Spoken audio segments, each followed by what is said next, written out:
பிஸ்மில்லாஹிர்ரஹ்மானிர்ரஹீம். நஹ்மதுஹு வ ஸல்லி அலா ரசூலில் கரீம். அம்மா பாத். அளவற்ற அருளாளனும் நிகரற்ற அன்புடையவனும் ஆகிய எல்லாம் வல்ல அல்லாஹ் ரப்புல் ஆலமீனை போற்றி புகழ்ந்தவனாக மதுரை எக்கனாமிக் சேம்பரின் சார்பில் மாதந்தோறும் நடைபெறக்கூடிய இந்த ஒன்று கூடுதல் நிகழ்ச்சியிலே உங்களையெல்லாம் சந்திப்பதற்கு வாய்ப்பை அளித்திருக்கக்கூடிய எல்லாம் வல்ல அல்லாஹ் ரப்புல் ஆலமீனுக்கும் மதுரை எக்கனாமிக் சேம்பரினுடைய தலைவர் பொறுப்பாளர்களுக்கும் மற்றும் பல்வேறு ஊர்களிலிருந்து வருகை தந்திருக்கக்கூடிய உங்கள் அனைவரின் மீதும் என் மீதும் நம்மையெல்லாம் படைத்து பரிபாலித்து கண்காணித்து கொண்டிருக்கக்கூடிய எல்லாம் வல்ல அல்லாஹ் ரப்புல் ஆலமீனுடைய அன்பும் அருளும் சாந்தியும் சமாதானமும் என்றென்றும் நிலவட்டுமாக. அஸ்ஸலாமு அலைக்கும் வரஹ்மத்துல்லாஹி வபரகாத்துஹு. சங்கை மிகுந்த பெரியோர்களே, ஜமாத்தார்களே, இளைஞர்களே, தொழிலதிபர்களே, ஒரு மிக முக்கியமான காலகட்டத்தில் இந்த chamber of commerce Madurai economic chamber உருவாக்கப்பட்டு மிகச்சிறப்பாக முஸ்லிம் சமூகத்தை ஆற்றல் படுத்த வேண்டும் என்ற அடிப்படையிலே தன்னார்வத்தோடு தன்முனைப்போடு தன்னலம் கருதாது பணியாற்றி வரக்கூடிய இந்த அமைப்பிற்கு, அதனுடைய பொறுப்பாளர்களுக்கு, அதற்கு உதவி செய்யக்கூடியவர்களுக்கு, அதோடு இணைந்திருக்கக்கூடியவர்களுக்கு என்னுடைய வாழ்த்துக்களையும் நன்றியையும் நான் தெரிவித்துக் கொள்கின்றேன். ஒரு பெரிய எதிர்பார்ப்பும் கவலையும் முஸ்லிம் சமூகத்தில் இருக்கிறது. கடந்த 25 ஆண்டுகளாக முஸ்லிம் சமூகத்தினுடைய மஹல்லாக்களிலே தெரு தெருவாக சுற்றி வரக்கூடிய நான் பார்த்து வரக்கூடிய விஷயங்கள் எல்லாவற்றையும் ஓரளவுக்கு தொகுத்து தமிழகத்திலே ஏற்பட்டு வரக்கூடிய மாற்றங்கள் எல்லாத்தையும் தொகுத்து ஒரு மணி நேரத்திற்கு இந்த வகுப்பாக அது தொகுக்கப்பட்டிருக்கிறது. இதில் மிக முக்கியமான ஒரு விஷயம் என்ன அப்படின்னா, இந்த வகுப்பு என்பது இப்போது நீங்கள் செய்து வரக்கூடிய வணிகம் அல்லது தொழில், இவற்றில் ஏற்படக்கூடிய டே டு டே அஃபேர்ஸினுடைய சிக்கல், அந்த சிக்கல் குறித்து எதுவும் பேச போறதில்லை. அது எனக்கு தெரியாது. அதனால எனக்கு என்ன தெரியுமோ நான் தெரிஞ்ச விஷயத்தை உங்களோடு ஷேர் பண்ணிக்கிறது. எனக்கு தெரிஞ்ச விஷயம், நான் சொல்லக்கூடிய விஷயம் எல்லாமே ஏற்கனவே உங்களுக்கு தெரிஞ்ச விஷயம்தான். தெரியாத விஷயத்தை எதையும் நான் சொல்ல போறதில்லை. அதனால அந்த விஷயத்தை மட்டும் பகிர்ந்து கொள்வதற்கான ஒரு சூழல், ஒரு வகுப்பு தான் இந்த வகுப்பு. அதனால நீங்கள் உங்களுடைய நீங்கள் இப்போது செய்து வரக்கூடிய தொழில் வணிகத்தை, அதை மேம்படுத்துவதற்கு உண்டான அந்த டே டு டே அஃபேர்ஸ்ல இருக்கக்கூடிய சிக்கல்களை, நெருக்கடிகளை பின் பாயிண்டா கண்டறிந்து அதற்கு சொல்யூஷன் கொடுக்கக்கூடிய வகுப்பல்ல. அது எனக்கு தெரியாது.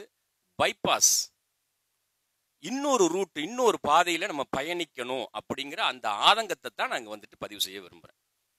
இப்போ கரண்ட் கான்டெம்பரரி இஷ்யூஸ் அல்ல, பைபாஸ் போட்டு அந்த பைபாஸ்ல நம்ம பயணிக்கும் போது என்ன மாற்றம் ஏற்படும், ஏன் அந்த பைபாஸ்ல நம்ம பயணிக்க வேண்டிய தேவை இருக்குது அப்படிங்கிறத உங்களோடு ஷேர் பண்ணக்கூடிய வகுப்பு தான் இந்த வகுப்பு. அதனால ஃபர்ஸ்ட் நம்ம ஒரு ஷார்ட் பீரியட்ல நேரடியாக பாயிண்ட்டுக்கு போயிடுவோம். இதுல ஏதாவது சந்தேகங்கள் இருந்துச்சுன்னா இன்ஷால்லா என்னால் முடிந்த அளவுக்கு நான் இந்த வகுப்பினுடைய இறுதியில அது தெளிவுபடுத்துறதுக்கு முயற்சி பண்றேன். இந்த ஜமான் அண்ணன் பேசும்போது அவங்க கிளியரா பின் பாயிண்ட் இஷ்யூவை பண்ணாங்க. இண்டிவிஜுவலா நம்ம டெவலப் ஆகிறோம், ஆஸ் அ கம்யூனிட்டியா வீக் ஆகிறோம், பின்னடைவை சந்திக்கிறோம். இதை புரிஞ்சுக்கிறது சாதாரண விஷயம் அல்ல. இதுக்கு ஒரு காம்ப்ரஹென்சிவ் ஸ்டடி, ஒரு சோஷியோ எக்கனாமிக் ஸ்டடி பண்ணா தான் இது எக்ஸாக்ட்லி இது பாயிண்ட் அவுட், எங்க சிக்கல் ஏற்பட்டிருக்குது அப்படிங்கிறது தெரிய வரும். நம்ம தனிப்பட்ட நம்ம எந்த ஊருக்கு போனாலும் சரி, முஸ்லிம் சமூகத்துல ஏழ்மை கிடையாது, வறுமை கிடையாது, ஏழ்மை இருக்குது. சரியா, வறுமை கிடையாது. ஆமா, 2 வேளை உணவுக்கு வழி இல்லாமல் இருக்கிறார்கள், அல்லது ஒரு வேளை உணவுக்கு வழி இல்லாம அப்படின்னு எங்கேயுமே தமிழகத்துல கிடையாது. பிற மாநிலங்கள்ல இருக்குது, தமிழகத்துல கிடையாது. ஏழ்மை இருக்கத்தான் செய்யும். அது உலகம் அழிகிற காலம் வரைக்கும் பொருளாதார ஏற்ற இறக்கங்கள் அது இருக்கத்தான் செய்யும். ஆனா தனிப்பட்ட நபர்கள் வளர்ச்சி அடைகின்றனர், சமூகமாக வளர்ச்சி அடையல அப்படிங்கிற கருத்து சத்தியமான கருத்து. வணிகம் என்பது, தொழில் என்பது சமூகமாக வளர்ச்சி அடைஞ்சா மட்டும்தான் ஜெயிக்க முடியும். அந்த இண்டிவிஜுவலுக்கு பாதுகாப்பு கிடைக்கும், இல்லைன்னா இண்டிவிஜுவலுக்கு பாதுகாப்பு கிடைக்காது.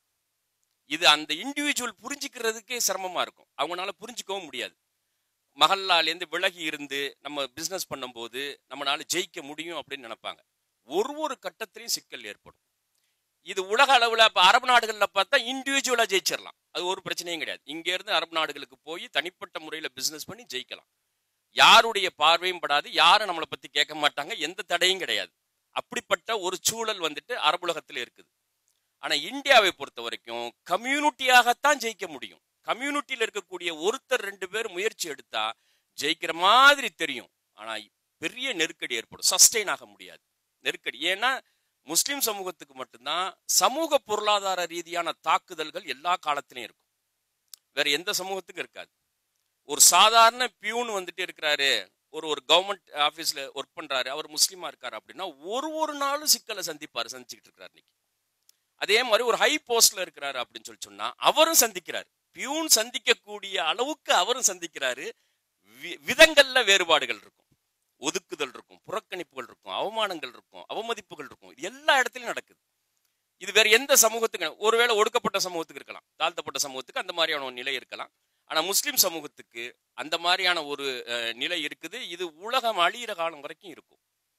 ஒரு கட்டத்தில் இருக்கும், ஒரு கட்டத்தில் மாறிடும் அப்படின்னு கிடையாது. லா இலாஹ இல்லல்லாஹ் முஹம்மதுர் ரசூலுல்லாஹ்னு என்னைக்கு கலிமா சொன்னமோ அல்லது என்னைக்கு சொன்னாங்களோ ஹஸரத் ரசூலுல்லாஹி ஸல்லல்லாஹு அலைஹி வஸல்லம், அன்னையிலிருந்து உலகம் அழியிற காலம் வரைக்கும் சிஸ்டமேட்டிக்கான நெருக்கடிகள் இருக்கத்தான் செய்யும்.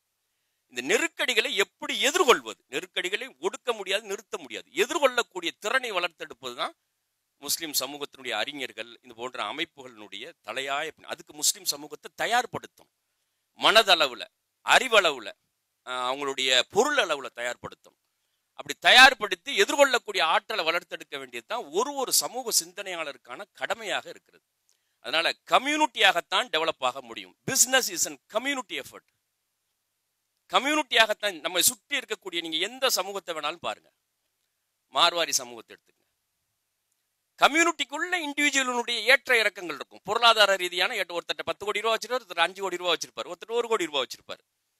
ஆனா என்டையர் சொசைட்டியும் டெவலப் ஆகும்.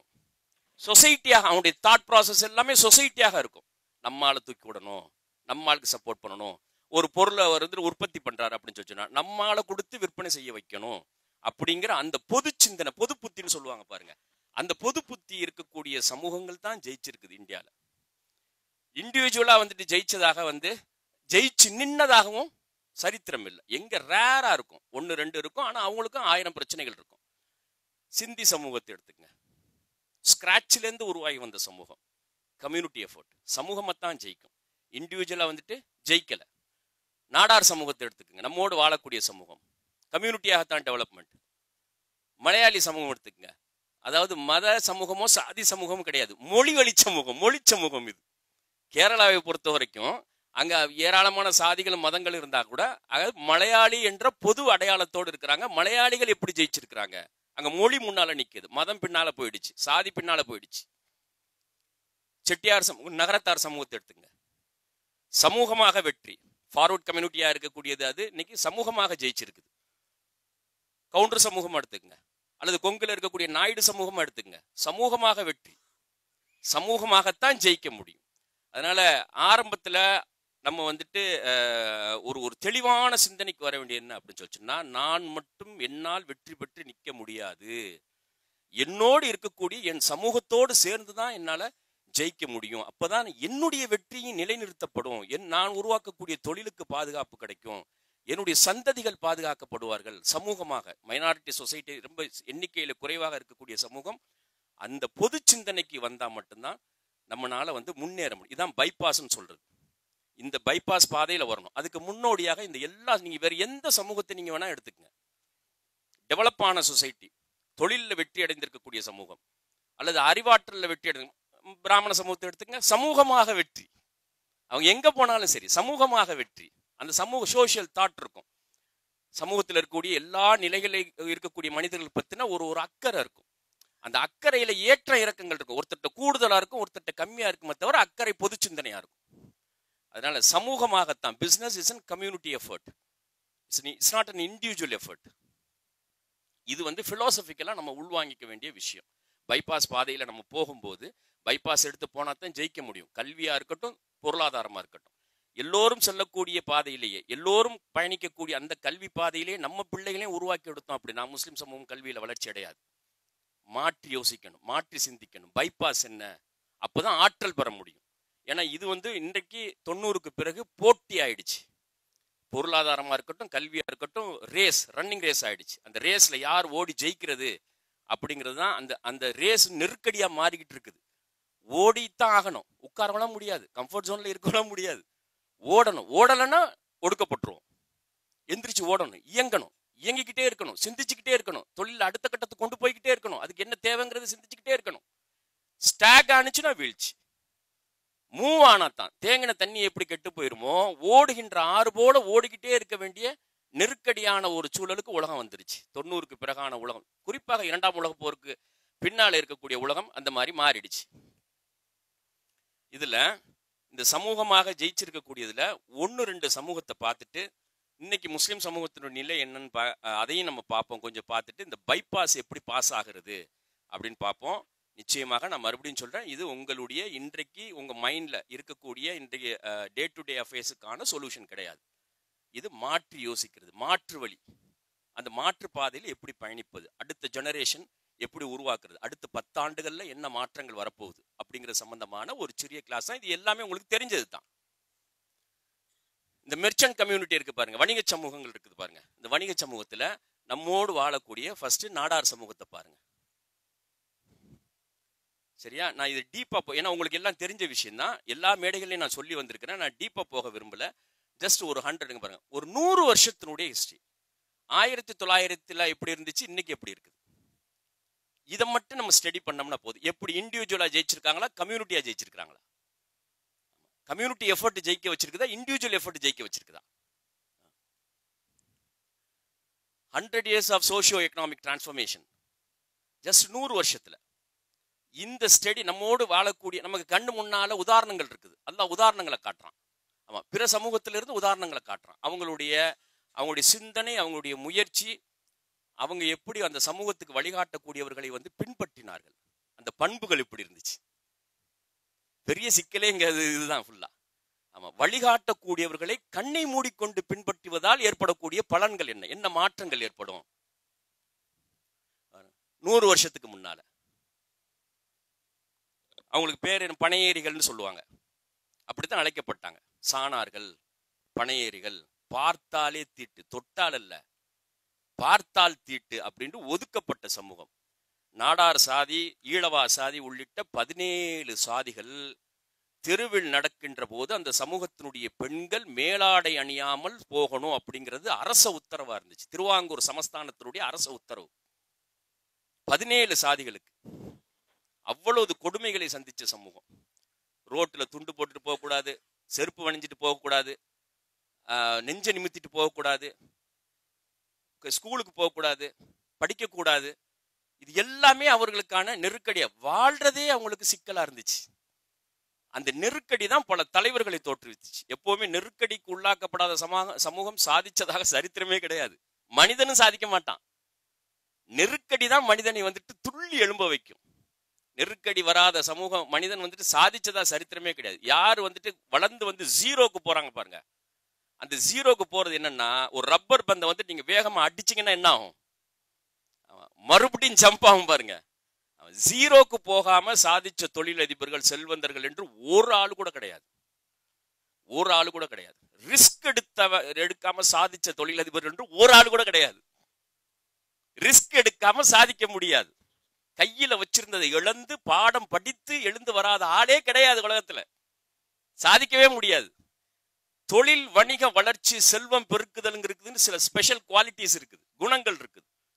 இந்த ஸ்பெஷல் குவாலிட்டிஸ்க்குள்ள வராம அது ஜெயிக்க முடியாது. கம்ஃபர்ட் ஜோன்ல இருந்துகிட்டு ஜெயிக்க முடியுமா? நெவர், ஒரு நாள் நடக்காது. அதனால இந்த மாதிரி இருந்த சமூகம் அந்த 100 வருஷத்துல அவங்க பட்ட அவமானங்கள் இப்படி மாத்தினுச்சு. ஈயம்பித்தாளைக்கு பேரிச்சம்பழம், கருவாட்டி வியாபாரம், கருப்பட்டி வியாபாரம், தெரு தெருவா போய் வியாபாரம் பண்றது. மதுரை மக்கள் கண்டிப்பா தெரிஞ்சிருக்க வேண்டிய யங்கர் ஜெனரேஷனுக்கு தான் தெரியாது. நாடார்னா யாருன்னு தெரியாது. படிக்கக்கூடிய பசங்க, இன்ஜினியரிங் படிச்சுட்டு இருக்கக்கூடிய பசங்களுக்கு நாடார் சமூகம் யாருன்னு தெரியாது. ஆனா ஓரளவுக்கு எல்லாமே சமூக அக்கறை உள்ள மக்கள், புரிதல் உள்ள மக்கள். அதனால இதுக்கு தெற்க இருக்கக்கூடிய மாவட்டங்கள் இருக்கு பாருங்க, விருதுநகர், திருநெல்வேலி, தூத்துக்குடி, கன்னியாகுமரி, இந்த பகுதி தான். மதுரையிலிருந்து அப்படியே அந்த பகுதியில் வாழ்ந்த மக்கள் தான் இந்த நாடார் சமூகத்தினுடைய இந்த நெருக்கடி என்ன பண்ணுச்சு, சோஷியல் நெருக்கடி, சாதிய நெருக்கடி உந்தி தள்ளுனுச்சு. வியாபாரம் பண்ணலாம், வியாபாரம் பண்ண போன இடத்துல ஏகப்பட்ட சிக்கல் ஏற்பட்டுச்சு. மாட்டு வண்டியில கடை நடத்திட்டு போனாங்க, கருவாட்டு வியாபாரமும் கருப்பட்டி வியாபாரமும். ராத்திரில கொண்டு வந்து அந்த மாட்டு வண்டி நிறுத்துற இடத்துல என்ன பண்ணிட்டாங்க, கொள்ளையடிச்சிட்டு போயிட்டாங்க ஆதிக்க சாதி. அப்ப உட்கார்ந்து யோசிக்கிறாங்க இந்த சமூகத்தினுடைய தலைவர்கள், என்னடா செய்யறது, முதலே போச்சே, மாட்டு வண்டியும் போச்சு, முதலும் போச்சு, தொடர்ச்சியா நடக்குது, தடுக்க போனா கொலை செய்யறான், கேட்கறதுக்கு நாதி இல்லை, கோயிலுக்குள்ள விடமாட்டேங்கிறாங்க, அரசு காது கொடுத்து கேட்குது இல்லை. இந்த கமுதி கோயில் விவகாரம் இருக்குது பாருங்க, 1919-20 நடந்த அந்த கேஸ் வந்து கமுதி கோயிலுக்குள்ள நாடார்கள் சென்றார்கள் அப்படிங்கிறதுக்காண்டி அந்த வழக்கு உயர்நீதிமன்றத்துக்கு போய், உயர்நீதிமன்றத்தில் அந்த வழக்குக்கு நாடார்கள் செல்லக்கூடாதுன்னு சொல்லி ராமநாதபுரம் சமஸ்தானத்துக்கு ஆதரவாக வழக்காடியவர் யார் தெரியுமா? உவே சாமிநாத ஐயர். தமிழ் தாத்தா என்று சொல்லக்கூடிய உவே சாமிநாத ஐயர் தான் நாடார்கள் கீழ்ச்சாதிகள் செல்லக்கூடாது என்று வழக்காடியவர். பிறகு அந்த கேஸ் வந்து பிரிவு கவுன்சில் லண்டனுக்கு போகுது. லண்டன்ல போய் லண்டன் நீதிமன்றத்திலையும் நாடார்கள் செல்வதற்கு அனுமதி கிடையாது அப்படின்னு தடுக்கப்பட்டுச்சு. அதுக்கப்புறமா தான் யோசிக்கிறாங்க, இவன் கோயிலுக்குள்ள நம்ம விட மாட்டோம், நம்ம கோயிலை கட்டுவோம், புதுசா நம்மளே கோயிலை கட்டுவோம். திருச்செந்தூர் முருகன் கோயில் இருக்குது பாருங்க, அந்த கோயில்ல நாடார்கள் உள்ளே செல்வதற்கு தடை, 17 சாதிகள். இந்த காம்பவுண்ட் சுவர்ல ஒரு ஓட்டை இருக்கும், அந்த ஓட்டை வழியா முருகனை பார்த்துக்கலாம். அப்படி அடக்குமுறைக்கு ஒடுக்குமுறைக்கு உள்ளாக்கப்பட்ட சமூகம். அதை விட ஏன் உங்களுக்குலாம் தெரியும், தமிழ்நாடு மெர்கன்டைல் பேங்க் இன்னைக்கு எப்படி இருக்குது, 500 பிரான்ச்சஸ்க்கு மேல இருக்குது, கிட்டத்தட்ட 40,000-50,000 கோடி அவங்களுக்கான வருவாய் இருக்குது. சரியா, 500 பிரான்ச் இருக்குது. ஒரு ஃபயர்ல உருவானது, ஒரு சின்ன ஸ்பார்க்கு தான். உணர்ச்சியை தொட்டாங்க, அவருடைய தன்மானத்தை தொட்டாங்க. அந்த தன்மானத்தை தொட்டது என்ன ஆச்சுன்னா, தன்மானத்தை தனிப்பட்ட நபர்களுடைய தன்மானத்தை தொட்டாங்க, அது கம்யூனிட்டியினுடைய தன்மானத்தை தொட்டதா மாறுச்சு. இதுதான் ரொம்ப ரொம்ப மைனூட்டான ஒரு விஷயம். ஒரு மனிதனுக்கு, ஒரு முஸ்லிம்க்கு ஏற்படக்கூடிய பிரச்சனை, அவமானம் தனக்கு ஏற்பட்டதாக என்டையர் முஸ்லிம் சமூகம் உணர்ந்து பாருங்க, அப்போ மாற்றம் வரும். 1919 தூத்துக்குடியில அந்த கருப்பட்டி வாங்கிட்டு பாக்கி காசு கொடுக்கிறாரு அந்த வியாபாரி, நாடார் சமூகத்தின் வியாபாரி. அந்த பாக்கி காசை வாங்கி தண்ணியில கழுவி எடுத்து பாக்கெட்ல வச்சாங்க. இதுதான் சம்பவம். பொறையாறுல வந்துட்டு ரத்தன்சாமி நாடார்னு ஒரு பெரிய பங்களா ஃபேமிலி இருந்துச்சு. அவங்க நிறைய பிசினஸ் எல்லாம் பண்ணிக்கிட்டு இருந்தாங்க. ஈஸ்ட் இந்தியா கம்பெனியோட நிறைய குடுக்கல் வாங்கல் எல்லாம் இருந்தாங்க, ஃபுல்லா பிரிட்டிஷ் கவர்மெண்டோடயும் இருந்தாங்க. அந்த பொறையார் ரத்னசாமி திவான் அவர் என்ன பண்ணாரு, தூத்துக்குடிக்கு வந்தார் இந்த சம்பவம் கேள்விப்பட்டு. கிட்டத்தட்ட ஒரு 21 நாடார்கள் வந்தாங்க. வந்து உட்கார்ந்து அடுத்த மாசமே அங்க வந்துட்டு எல்லாரும் 21 பேரும் காசு போட்டு நாடார் வங்கின்னு ஆரம்பிச்சாங்க. அதுதான் இன்னைக்கு தமிழ்நாடு மெர்கன்டைல் பேங்க். ஒரு ஸ்பார்க் வந்துட்டு எப்படி வந்து மாத்தி அமைச்சிருக்கு, அது எவ்வளவு இன்னைக்கு வந்து ஒரு நாடார் சமூகத்தினுடைய வளர்ச்சியினுடைய மிக முக்கிய முதுகெலும்பாக இருக்கக்கூடிய தூண் எது அப்படின்னு சொன்னா தமிழ்நாடு மெர்கன்டைல் பேங்க். அது யாராலும் மறுக்க முடியாது. உங்கள்ட்ட நல்ல ஒரு கான்செப்ட் இருக்கு, ப்ராஜெக்ட் இருக்குது அப்படின்னு சொல்லி நீங்க ப்ரொபோசலை கொண்டு போய் வச்சிங்க அப்படின்னு சொல்லி சொன்னா, அது ஃபீஸபிள் ஸ்டடி எல்லாம் பார்த்துட்டு ஓகே அப்படின்னு சொல்லி எத்தனை ஆயிரம் கோடி வேணும். எப்படி வந்துட்டு சென்னையில ஸ்ரீநகர்ல வந்துட்டு இவ்வளவு பெரிய நிறுவனங்கள் உருவானுச்சு, இதெல்லாம் அது காரணம். அப்ப என்ன பண்றாங்க அப்படின்னா, இந்த நெருக்கடி இப்படி மாத்துது. இன்னைக்கும் சென்னையில பாத்தீங்கன்னா கிட்டத்தட்ட ஒரு 3000-4000 மளிகை கடை இருக்கு. எந்த சந்துக்கு போனாலும் நீங்க பார்க்கலாம். வேற யாரும் கிடையாது, கணவனும் மனைவியும் தான். கோயம்பேடுல போயிட்டு டிவிஎஸ் 50ல போயிட்டு காய்கறியில இந்த மூட்டையில எல்லாத்தையும் அள்ளிட்டு வருவார். வந்து போட்டுட்டு கடையை திறந்து, அந்த அம்மா கடையை திறந்து வச்சிருக்கோம், இவர் போய் ரெஸ்ட் எடுப்பார். 2 பேரும் தான் மாத்தி மாத்தி மாத்தி. 3500 கடைகள் இருக்குது. இந்த சமூகம் அப்படியே பனையேறிகள் அப்படின்னு சொல்லப்பட்ட சமூகம், இது அப்படியே வணிக சமூகமா இருந்துச்சு. இப்படி மாறி இந்த சமூகம் தாம் பிள்ளைகளை எப்படி உருவாக்குனுச்சுன்னு பாருங்க. இந்த சமூகத்திலிருந்து இப்படி வந்தாங்க. இந்த சமூகத்திலிருந்து இன்னும் சிலர் வந்து ரொம்ப வித்தியாசமா பேரலல் அந்த பைபாஸ் ரோட பயணிக்க ஆரம்பிச்சாங்க. யோசிச்சாங்க, அடுத்து 10 இயர்ஸ்ல என்ன மாற்றங்கள் வரப்போகுது.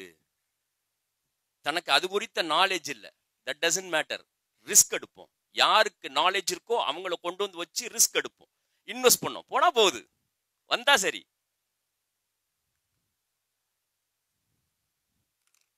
எப்படி மாறி இருக்கு பாருங்க. ஒரு சிவனாடார் போதும் தமிழ்நாட்டினுடைய மொத்த கடனையும் அடைச்சு தூக்கி வீசிட்டு போறதுக்கு. எத்தனை ஐடி கம்பெனிஸ் உருவாயிருக்குது, எத்தனை பிராண்ட்ஸ் உருவாயிருக்குது. இந்த 100 வருஷத்துல சோஷியோ எக்கனாமிக் டிரான்ஸ்ஃபர்மேஷன் எப்படி மாறி இருக்குது? கம்யூனிட்டியாகத்தான் டெவலப் ஆக முடியும். விருதுநகர்ல ஒரு ஸ்கூல் இருக்குது, எஸ்விஎன் ஸ்கூல்னு ஒரு ஸ்கூல் இருக்குது. அந்த ஸ்கூலினுடைய லோகோ நீங்க பாத்தீங்க அப்படின்னு சொன்னா ஒரு பெண் கொஞ்சம் அரிசி அள்ளி போடுற மாதிரி இருக்கும். அதுதான் அந்த ஸ்கூலினுடைய லோகோ. எப்படி வந்துச்சு அது அப்படின்னா 1925 அவங்க எடுத்த முயற்சி, வியாபாரம் செய்யறதுக்கு தடையை உடைச்சாங்க. எங்கெல்லாம் பொருள் விளையுதோ பொருள் விளையக்கூடிய இடத்துக்கே போய் அதை ஹோல்சேலா பர்ச்சேஸ் பண்ணிட்டு வந்து விருதுநகரை மளிகை சாமானுடைய ஹோல்சேல் மார்க்கெட்டா மாத்தினாங்க. 56 வந்துட்டு ஒரு திரைப்படம் வந்துச்சு. அந்த திரைப்படத்துல ஒரு பாட்டு இருக்குது, மருதகாசி எழுதின பாட்டு, சிவாஜி நடிச்ச படம். யாருக்கு தெரியும்? 1956 எல்லா மேடையிலையும் நான் சொல்லிட்டு வர்றேன். ஆமா, எல்லா மேடையிலும் சொல்றேன். மணப்பாறை மாடு கட்டி, மாயவரம் ஏறு பூட்டி, வயக்காட்டை உழுது போடு செல்லக்கண்ணு. அதுல வருதும் பாருங்க, கலையை ஏத்தி பொதியை ஏத்தி வண்டியில பொள்ளாச்சி சந்தையில விருதுநகர் வியாபாரிக்கு. 1956 வந்து அந்த பாட்டுல விருதுநகர் வியாபாரிக்கு வித்து போட்டு காசை வாங்கு செல்லக்கண்ணு, கேஷ் அப்படின்னா அந்த சமூகம் 56 அப்படி அவங்க டெவலப் ஆயிருக்காங்கன்னா அதுக்கு பின்னால எத்தனை வருஷம் அவங்களுடைய உழைப்பு இருந்திருக்கும். 56 பொருள் வாங்கி எல்லாத்தையும் கொண்டுட்டு வர்றாங்க. உள்நாட்டுக்கு பல நாடுகளுக்கு மாநிலங்களுக்கு ஏற்றுமதி செய்யறாங்க, பொருள் அனுப்புறாங்க. அதையும் தாண்டி பொருள் மிச்சப்படுது. வெளிநாட்டுக்கு ஏற்றுமதி பண்ணலாம் அப்படிங்கிற நிலை வரும்போது அதுக்கு இங்கிலீஷ் படிச்சவன் வேணுமே அப்படிங்கிற ஒரு சிக்கல் வருது. அதுக்கு என்ன பண்றாங்க? மறுபடியும் போய் நம்மளை யார் வந்து சாதிய ரீதியா ஒடுக்கணும்னா அவன்கிட்டே போய் நிக்கணும், அது அவசியம் இல்லை, நம்மளே ஒரு ஸ்கூல் ஆரம்பிப்போம் அப்படின்னு சொல்லி விருதுநகர்ல ஒரு மாநாட்டு நடத்தி நாடார் சமூகத்து பெண்கள் எல்லாத்தையும் அழைத்து எல்லாத்துக்கும் ஒரு பானையை கொடுத்து, இந்த பானையை எல்லாம் உங்க வீட்டுல கொண்டு போய் நீங்க வச்சுக்கங்க, நீங்க உங்க பிள்ளைகளுக்கு கஞ்சி காய்ச்சறதுக்காக அரிசி அள்ளும் போது ஒரு பிடி அரிசி எடுத்து இந்த பானையிலையும் போடுங்க, உங்களுடைய நெக்ஸ்ட் ஜெனரேஷனுக்காக. இந்த பானைகள் எல்லாம் ஒன்று சேர்க்கப்பட்டு, பிடி அரிசின்னு சொல்லுவாங்க, இந்த பானைகள் எல்லாம் ஒன்று சேர்க்கப்பட்டு அந்த பானையில இருக்கக்கூடிய அரிசி காசா மாற்றப்பட்டு தான் அந்த ஸ்கூல் ஆரம்பிக்கப்பட்டது. அதனாலதான் வந்துட்டு அதுக்கு லோகோவே அப்படி வச்சிருக்காங்க. வளையல் போட்ட ஒரு பெண் அரிசி அள்ளி போடுற மாதிரி அந்த ஸ்கூலினுடைய லோகோ 56 ஆரம்பிக்கப்பட்ட ஸ்கூல் போற வழியிலே இருக்கும். இன்னைக்கு அந்த சமூகம் அப்படி மாறி இருக்குது. நெக்ஸ்ட் என்னவோ அதை நோக்கி நகர்ந்திருக்குது. ஆமா, இது வந்துட்டு அவங்களுடைய உழைப்பு இருந்துச்சு. ஏறக்குறைய அக்ரிகல்ச்சர் சொசைட்டி, சரி, அக்ரேரியன் சொசைட்டின்னு சொல்லுவாங்க பாருங்க, வேளாண் அந்த தோட்டக்கலை சார்ந்த உழைப்பு, சாதிய நெருக்கடி அடுத்து அவங்களுக்கு ட்ரேடிங்க்கு மாத்தினுச்சு, பொருள் வாங்கி பொருள் விற்கக்கூடிய ட்ரேடிங்க்கு மாத்தினுச்சு. இந்த ட்ரேடிங்ல இருந்து கொஞ்சம் கொஞ்சமா நாலேஜ் எக்கானமி நோக்கி நகர்த்திருச்சு. 90ஸ்க்கு பிறகு உருவாக்கப்பட்டிருக்கக்கூடிய அவங்களுடைய அதுல இதான் அந்த மேனுஃபேக்சரிங் பிசினஸ்ன்னு சொல்றது, நாலேஜ் எக்கானமியை நோக்கி நகர்த்திருக்குது, அறிவு பொருளாதாரத்தை நோக்கி நகர்த்திருக்குது. இதெல்லாம் அவங்க பிராண்ட்ஸ் இந்த 100 வருஷத்துல உருவாகி எஸ்டாப்ளிஷ் ஆகி உலகத்தினுடைய 100க்கும் மேற்பட்ட நாடுகளுக்கு அதனுடைய நாடுகளில் இருக்கக்கூடிய சூப்பர் மார்க்கெட்ஸ்ல இந்த பொருட்கள் இருக்கு. நான் சும்மா ஒரு 7-8 10 மட்டும் போட்டு வச்சிருக்கிறேன். டெய்லி நம்ம யூஸ் பண்ணக்கூடிய பொருட்கள் எல்லாத்துக்கும் எல்லாம் எவ்வளவு பெரிய பிராண்ட் பாருங்க. பவுண்டோ வந்துட்டு மதுரையில் இருக்கக்கூடிய பவுண்டோ எப்படி தாக்கு பிடிச்சி நின்று இருக்குது பாருங்க.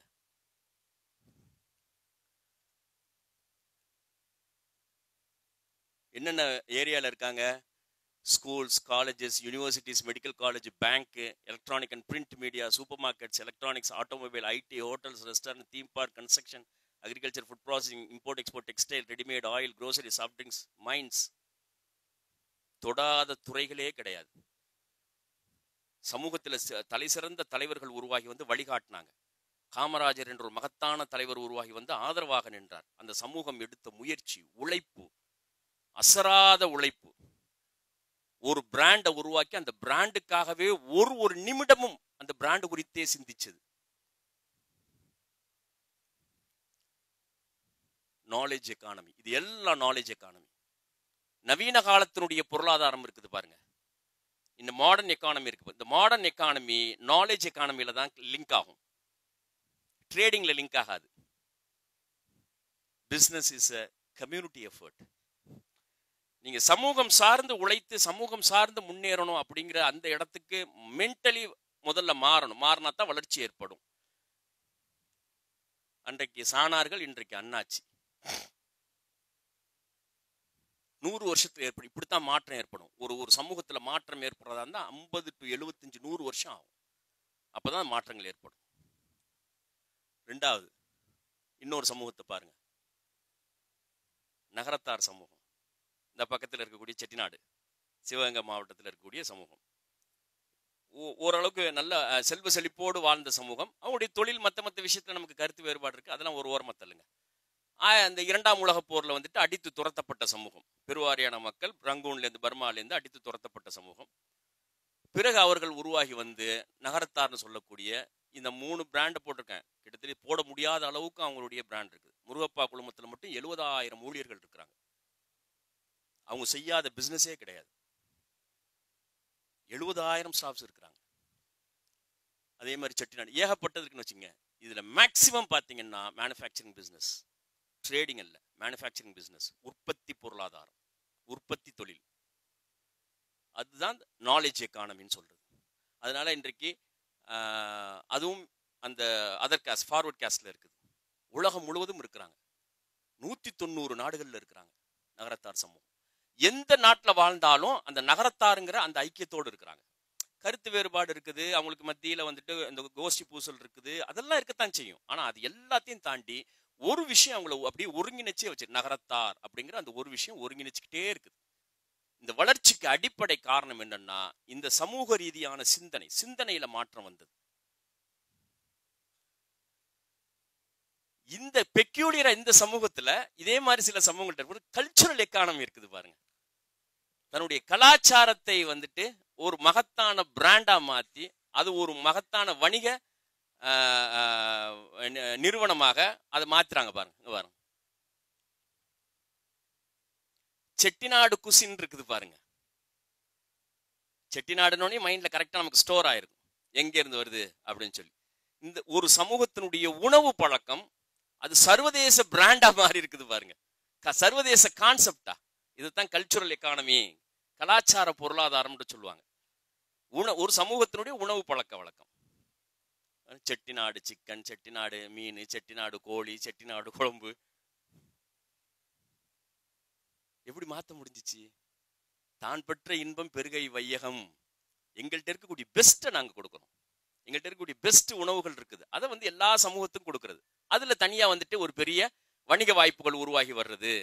அதே மாதிரி எங்கள்கிட்ட இருக்கக்கூடிய இது இருக்குது பாருங்க, ஆர்கிடெக்சர் இருக்குது பாருங்க, கட்டிடக்கலை, செட்டிநாடு கட்டிடக்கலை. ஆமா, அது வந்துட்டு ஒரு தனி கட்டிடக்கலை. அது வந்துட்டு பல வாய்ப்புகளையும் பல தொழில் முயற்சிகளையும் அது ஏற்படுத்துது. செட்டிநாடு ஸ்நாக்ஸ் இருக்கு பாருங்க, இந்த தீபாவளிக்கு இந்த 190 நாடுகளுக்கு பயணமாயிருக்குது. மதுரையிலிருந்தும் சிவகங்கையிலிருந்தும் செட்டிநாடு ஸ்நாக்ஸ். அவங்க வேற ஒன்றும் கிடையாது, எப்படி பேக் பண்றாங்க பாருங்க. அதிரசம், முறுக்கு, சீடை. 190 நாடுகள்ல இருக்கக்கூடிய நகரத்தார சமூகமும் தீபாவளிக்கு ஸ்வீட்ஸ் வாங்கினது, பலகாரம் வாங்கினது எங்கன்னா இங்க இருந்து. இதுல எவ்வளவு உபத்தொழில்கள் உருவாகி வருது பாருங்க. கூட பின்றது, சரியா, இதுக்கான பொருட்களை கொடுக்கறது, இதுக்கான அந்த பேக்கேஜிங் சிஸ்டம், எவ்வளவு உபத்தொழில். ஒரு சமூகத்தினுடைய ஒரு கலாச்சாரம், உணவு கலாச்சாரம் எத்தனை குடும்பங்களை வாழ வைக்குது, எத்தனை துணை தொழில்களை உருவாக்குது பாருங்க. Cultural economy. மலபார் உணவு பாருங்க, உலகம் முழுவதும் இன்றைக்கு வியாபித்து இருக்குது. கேரளா மக்கள், மலையாளிகள் நடத்தக்கூடிய ரெஸ்டாரண்ட் பாருங்க, எவ்வளவு நீட்டா, எவ்வளவு அதுக்குண்டு தனியான ஒரு அடையாளம் இருக்குது பாருங்க. மலபார் சிக்கன் தனி அடையாளம், தலச்சேரி உணவு முறைகள் தனி அடையாளம், உலகம் முழுவதும் இருக்குது. எங்க போனாலும் அது அவங்க ஸ்டைல. சென்னை ஃபுல்லா இருக்கக்கூடிய கேரளா ரெஸ்டாரண்ட்ல எங்க போனா மலையாளிகள் நடத்தக்கூடியது அவங்க ஸ்டைல தான் பண்றாங்க. மக்கள் விரும்பி சாப்பிடுது. கர்நாடகாவுக்கு போங்க, பாம்பேக்கு போங்க, பெங்களூருக்கு போங்க, எங்க வேணாலும் போங்க. ஒரு சமூகத்தினுடைய உணவு கலாச்சாரம் அது ஒரு இன்டர்நேஷனல் ட்ரேட், ஒரு குசினா மாறுது பாருங்க. அதுல எத்தனை ஆயிரம் பேர்த்துக்கு வேலை வாய்ப்புகள், எவ்வளவு பெரிய பொருளாதார பரிவர்த்தனைகள் அதுல நடக்குது. இதெல்லாம் பார்க்கும்போது என்ன தோணுச்சுன்னா, ஏன் பாய் வீட்டு ஸ்நாக்ஸ்னு ஒண்ணு கூட உருவாகி வரலையே. பாய் வீட்டு பிரியாணி கொஞ்சம் கொஞ்சமா உருவாகி வருது. பாய் வீட்டு ஸ்நாக்ஸ், பாய் வீட்டு டீ. ஏன், யார் தடை? இதுக்கு என்ன தடை இருக்குது?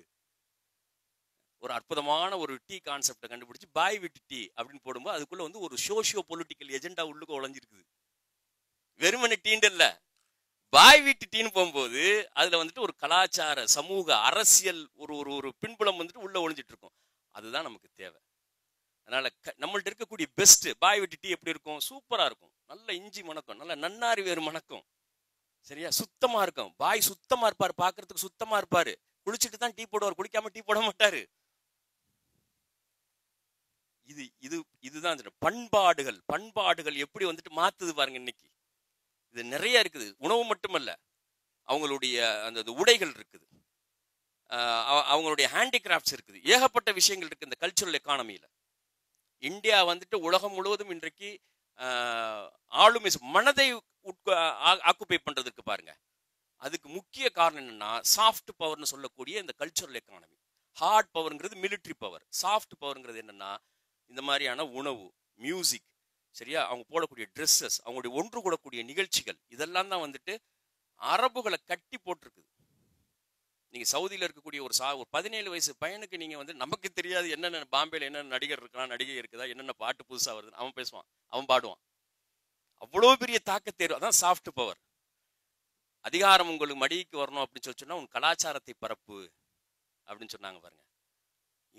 ரிச் கல்ச்சர், இஸ்லாமிக் கல்ச்சர், முஸ்லிம் கல்ச்சர், மதுரை மக்களுக்கு இருக்கக்கூடிய கலாச்சாரம், முஸ்லிம்களுக்கு இருக்கக்கூடிய கலாச்சாரம், அதையும் பிரசன்ட் பண்ணல. அது நல்லா அப்படியே அலங்கரிச்சு பிரசன்ட் பண்றதுல என்னென்ன வகைகள்ல நம்ம வீட்டில் நம்ம அனுபவிக்கக்கூடிய பொருட்கள், அந்த வகையில நம்ம சிந்திக்காம இருந்துட்டோம். இதெல்லாம் தான் நம்ம தூண்டப்படணும்.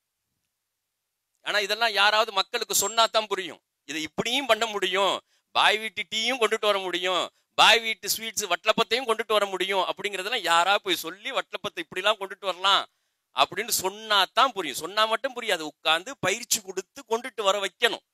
அதை ஃபர்ஸ்ட் செஞ்சு ஒரு முன்மாதிரியை காட்டினா தான் நெக்ஸ்ட் ஜெனரேஷன் வளர்ச்சி அடைஞ்சு வரும். இந்த வேலையை தான் வந்து ஒரு சோசியல் அமைப்பு, சமூக அமைப்பு செய்ய வேண்டிய கடமை இருக்குது.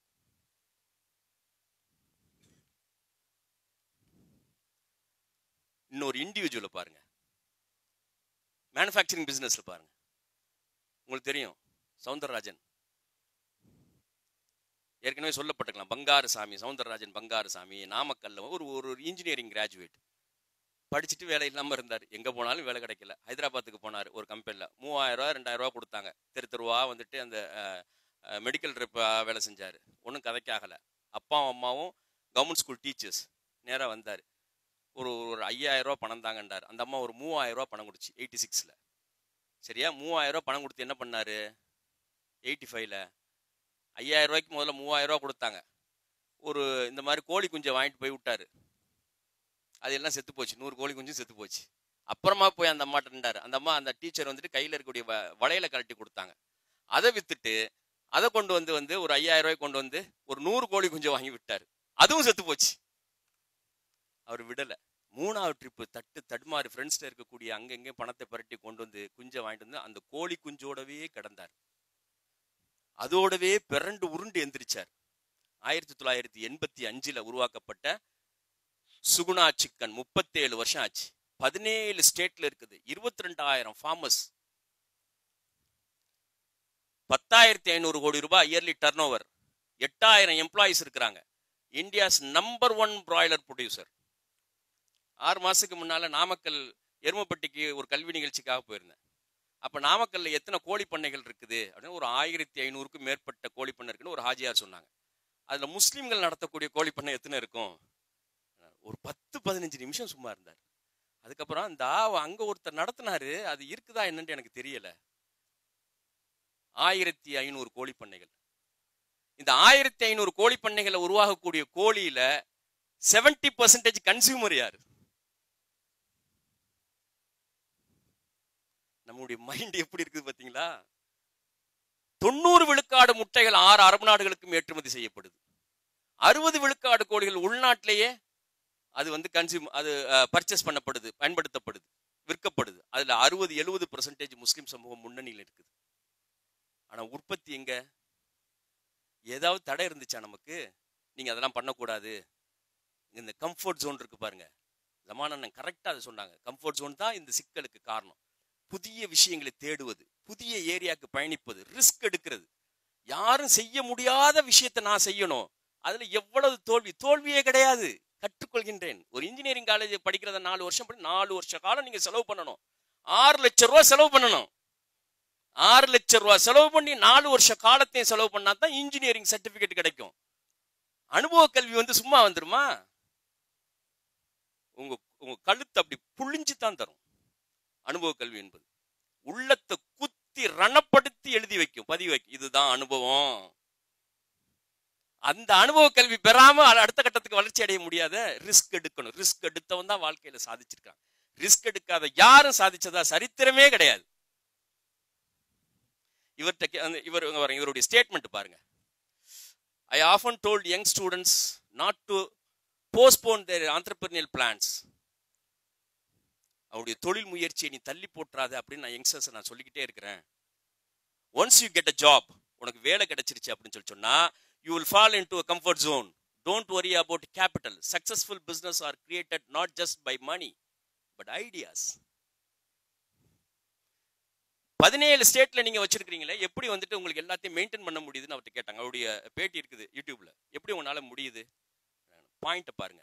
கரெக்டா அவருடைய வாழ்வியல் அப்படியே சொல்றாரு பாருங்க. அது யார் செய்ய வேண்டிய விஷயம்னு பாருங்க. 17 ஸ்டேட்ல இருக்கக்கூடிய 22,000 ஃபார்மர்ஸ், அவங்களுடைய அக்கௌண்ட்ஸ், அவங்களுக்கு கொடுக்கல் வாங்கல், இது எப்படி உங்களால மெயின்டைன் பண்ண முடியுது? 8 மணிக்கு தூங்கிடுவேன், 7 மணிக்கு சாப்பிடுவேன், 8-8:30க்கு தூங்கிடுவேன், 4:30 மணிக்கு எந்திரிச்சு விடியறதுக்குள்ள 6:30-7 மணிக்குள்ள எல்லா கணக்கையும் முடிச்சிருவேன். வாழ்க்கை முறை. ஒரு தொழில் ஜெயிக்கிறதா இருந்துச்சுன்னா உணவு, உறக்கம், அவருடைய வாழ்க்கை முறை, பண்பாடு, பேச்சு, சிந்தனை எல்லாம் ஷேப் பண்ணப்படணும். மற்ற சமூகத்துக்கு அது எப்படி வேணாலும் இருந்தாலும் பிரச்சனை இல்லை. ஆனா அவங்க ஷேப் பண்ணிக்கிறாங்க. முஸ்லிம் சமூகத்துக்கு இது எல்லாத்தையும் ஆன்மீக அடிப்படையில ஷேப் பண்ணணும். அப்பதான் அந்த சக்சஸ் வந்துட்டு நிலையான சக்சஸா இருக்கும். பண்பாடு, ஆட்டிடியூட் இருக்கும். அறிவை விட ஆட்டிடியூட் ரொம்ப ரொம்ப முக்கியம். அறிவு எங்க இருந்தாலும் தேடிடலாம். ஆட்டிடியூடு வந்துட்டு யாராவது ஒருத்தர் பயிற்சி அளிக்கணும். எவ்வளவு பெரிய வளர்ச்சி அடைஞ்சவரா இருந்தாலும் சரி, எவ்வளவு பெரிய கல்வி கற்றவரா இருந்தாலும் சரி, ஆட்டிடியூடு, நம்மளுடைய குறைகள் நம்மளால வந்துட்டு எக்ஸாக்ட்லி ஐடென்டிஃபை பண்ண முடியாது. அதான் சொல்லுவாங்க இல்லையா, யாராவது ஒருத்தரிடம் மனதளவில் நிர்வாணமாக இருக்கணும்பாங்க. மனதளவில் நிர்வாணமாக இருக்கணும், ஓப்பன் ஹார்ட்டடா இருக்கணும். அப்பதான் வந்துட்டு உளி எடுத்து செதுக்க முடியும். இங்கெங்க மிஸ்டேக், அது வலிக்கும். குணங்கள், நம்முடைய இயல்புகள், நம்முடைய பழக்க வழக்கங்களை குத்தி காட்டும் போது, சொல்லி காட்டும் போது வலிக்கும். அந்த வலியை தாங்கினா தான் அடுத்த கட்டத்துக்கு போக முடியும். வலியை தாங்காம ஜெயிக்க முடியாது. அதனால ஆட்டிடியூட்ல தர்பியா கிளாஸ் இருக்கு பாருங்க. தர்பியத்துல பண்படாத மனிதன் வந்து மனித இயல்புகள் மாறாது. ரொம்ப ஒரு சிக்கலான ஒரு விஷயம் இது. இவங்க எல்லாம் இந்த தானாக அல்லது சரியான ஆசிரியர்கள் மூலமாக அந்த பயிற்சியை எடுத்துக்கொண்டவர்கள். அதனால வந்துட்டு அவங்களால ஹேண்டில் பண்ண முடியுது. 22,000 ஃபார்மர்ஸ் அவங்களை டீல் பண்றதுங்கிறது சாதாரண விஷயம் கிடையாது.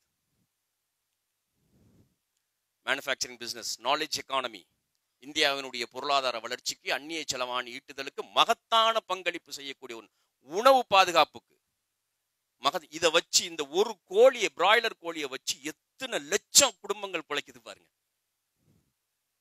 எத்தனை லட்சம், எவ்வளவு லட்சம் ஹோட்டல்ஸ் இருக்குது, எவ்வளவு பெரிய பொருளாதார பரிவர்த்தனைகள் நடக்குது. ஒரு மனிதனுடைய உழைப்பு, ஒரு மனிதனுடைய சிந்தனை, ஒரு மனிதனுடைய தொலைநோக்கு பார்வை. ஒரு முஸ்லிம் ஃபேமிலியை பாருங்க. 1907 இதை உருவாக்குனாங்க. உங்களுக்கு தெரியும் இதெல்லாம். ஆமா, ரூ அப்சான் சொல்லி ஒரு டாக்டருடைய சரியான எண்ணம் எப்படி மாறுது பாருங்க. அந்த எண்ணத்துக்கு எவ்வளவு பெரிய பரிசளிக்கிறான்னு பாருங்க. ஒரு யூனானி டாக்டர் டெல்லியில 1900 1910 கடுமையான வெப்பம், நோன்பு காலம். இப்படி நோன்பு காலத்துல இவ்வளவு பெரிய வெப்பமா இருக்குது. நோன்பு துறக்கிற நேரத்துல இவங்க கண்டதையும் குடிக்கிறாங்களே. இதுக்கு ஒரு கான்செப்ட், ஒரு ஃபார்முலா உருவாக்குவோம். அந்த ஃபார்முலா உடலுக்கு, உள்ளத்துக்கு இதமானதா இருக்கணும், உறுப்புகளை வலிமைப்படுத்த விதமாகவும் இருக்கணும். இந்த நீயத்து இருக்குது பாருங்க, இது ரொம்ப ரொம்ப முக்கியமானது. எண்ணம் போல வாழ்வு தானே. எங்க நீங்க சுத்தி சுத்தி எதுக்கு போனாலும் சரி, நீயத்துலதான் போயிட்டு நிற்கும். அது சரியா இருந்துச்சுன்னா எல்லாம் சரியா இருக்கும். சின்ன முயற்சி போதும். அந்த நீயத்து, சின்ன முயற்சி மகத்தான வெற்றிகளை கொண்டு வந்து குவிக்கும். நீங்க கற்பனைகளை எட்ட முடியாத வெற்றிகளை கொண்டு வந்து தரும். நீயத்து மட்டும் சரியா இருக்கிறது.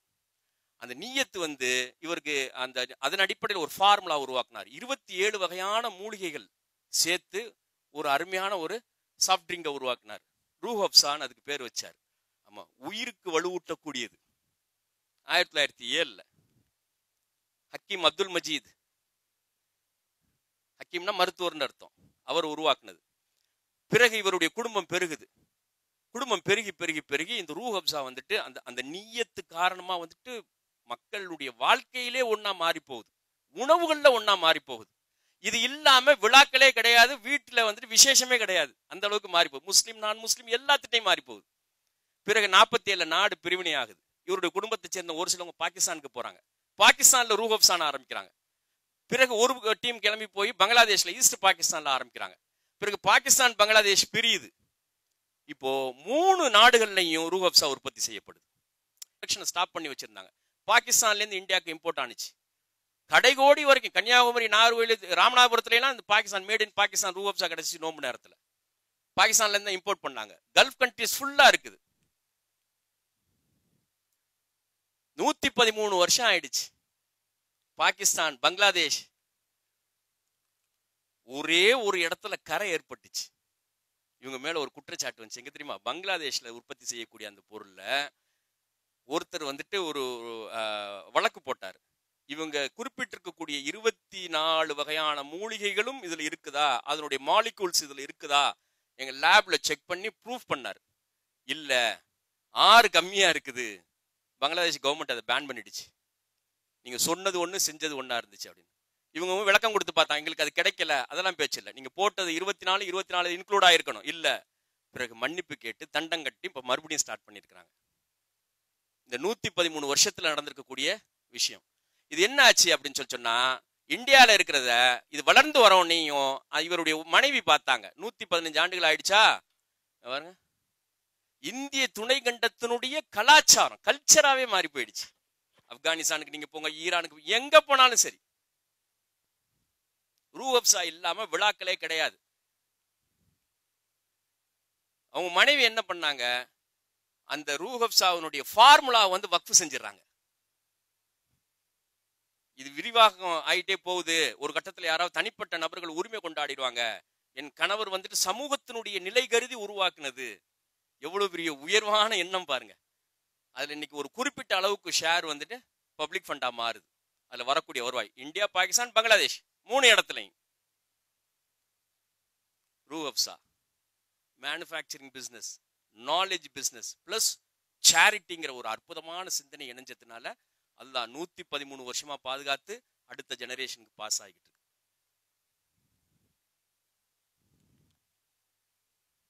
நாலேஜ் எக்கானமி பாருங்க. இது ஒரு கம்பேரிட்டிவ் அனாலிசிஸ் பாருங்க. கேரள முஸ்லிம்கள், தமிழக முஸ்லிம்கள், சரியா, 2 பேரும் சமகாலத்துல தான் கல்ஃபுக்கு போனாங்க. இப்படித்தான் போனாங்க.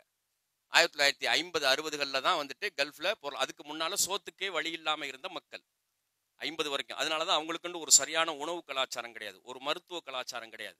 எப்பவாவது உணவு கிடைக்குதோ அப்ப எல்லாரும் ஒன்னா உட்கார்ந்து சாப்பிடுவாங்க. ஒரு ஆட்டை அறுத்து அதை சுட்டு எல்லாரும் ஒன்னா உட்கார்ந்து சாப்பிடக்கூடிய வழக்கம் எப்பாவது தான் கிடைக்கும். அதே மாதிரி எப்பாவது தான் மீன், அந்த மாதிரி ஒரு ட்ரெடிஷனல் உணவு கலாச்சாரம் அவங்கள்ட்ட கிடையாது. அந்த நேரத்தில் திடீரென்று அந்த ரிசோர்ஸ் வந்ததுனால, ஆயில் கிடைச்சதுனால அவங்களுக்கு இன்ஃப்ராஸ்ட்ரக்சர் டெவலப்மெண்ட் தான் ஆரம்பத்தில் தேவைப்பட்டுச்சு. ரோடு போடுறது, போர்ட் கட்டுறது, விமான நிலையம் கட்டுறது, எலக்ட்ரிசிட்டி கொண்டுட்டு வர்றது, இதுக்கு லேபர்ஸ் தான் தேவைப்பட்டுச்சு. அந்த நேரத்தில் அது வரைக்கும் அவங்க குடும்பத்தை பிரிஞ்சு இருக்கிறதெல்லாம் ஷரியாவின் அடிப்படையில் பார்த்து தான் ஆண்கள் எத்தனை மாசம் பிரிஞ்சிருக்கணும், எத்தனை வருஷம் பிரிஞ்சிருக்கணும், எப்படி பிரிஞ்சிருக்கணும், இதெல்லாம் ஷரியத்தின் அடிப்படையில் தான் ஃபாலோ பண்ணிக்கிட்டு இருந்தாங்க. ஃபர்ஸ்ட் டைமா அமெரிக்கன் கவர்மெண்ட்டும் யூகே கவர்மெண்ட்டும் நீ இதையெல்லாம் ஃபாலோ பண்ணிட்டு இருந்தீங்கன்னா உன்னுடைய இண்டஸ்ட்ரி டெவலப் ஆகாது, 2 வருஷம் கான்ட்ராக்ட் போடு, 2 வருஷத்துக்கு ஒரு ட்ரிப்பு தான், 1 மாசம் இல்லை 2 மாசம் லீவுன்னு கான்ட்ராக்ட் போடுங்கிற கருத்தை கொண்டு போய் சொல்லி கொடுத்தது. அதுக்கப்புறமா தான் கல்ஃப் கவர்மெண்ட் எல்லாமே வந்துட்டு லேபர் கான்ட்ராக்ட் போட ஆரம்பிச்சாங்க. வந்தா 2 வருஷம், 2 வருஷத்துக்கு 2 மாசம் லீவு, போக்குவரத்துக்கு டிக்கெட்டு, இதெல்லாம் வந்துட்டு போட ஆரம்பிச்சதுக்கு அப்புறம் தான் அவங்களோட இன்ஃப்ராஸ்ட்ரக்சர் டெவலப் ஆனிச்சு. இது எல்லாத்தையுமே அமெரிக்கா, ஐரோப்பிய நாடுகள் தான் கத்து தந்துச்சு. ஈச் அண்ட் எவ்ரி திங் அவங்களுக்கு கற்றுக் கொடுக்குறது. இன்னைய வரைக்கும் செய்யறது வந்துட்டு 6 அரபு நாடுகளுக்கும், அமெரிக்காவும், யூகேயும், யூரோப்பியன் பிரான்ஸும், யூரோப்பியன் கவர்மெண்ட்ஸ் தான். அதனால அதை தாண்டி சிந்திக்கிறதுக்கெல்லாம் வந்துட்டு வாய்ப்பே கிடையாது. இப்போ அரபு நாடுகளுக்கு கூலி வேலை பார்க்க சென்ற இவர்களுடைய பிள்ளைகள் இந்த 2 சமூகத்தையும் மைண்ட்ல கொண்டுட்டாங்க. தமிழக முஸ்லீம் சமூகம் நீங்க கிட்டத்தட்ட ஒரு 12 மாவட்டங்கள் அரபுலகத்தோடு தொடர்புல இருக்குது, போக்குவரத்துல இருக்கக்கூடியதுக்கு மதுரையும் சேர்த்து தான் சொல்ல 12 மாவட்டங்கள் இருக்குது. அரபு நாடுகள் வணிகத்தில் வியாபாரத்தில் பொருளீட்டக்கூடியதா இருக்கிறாங்க.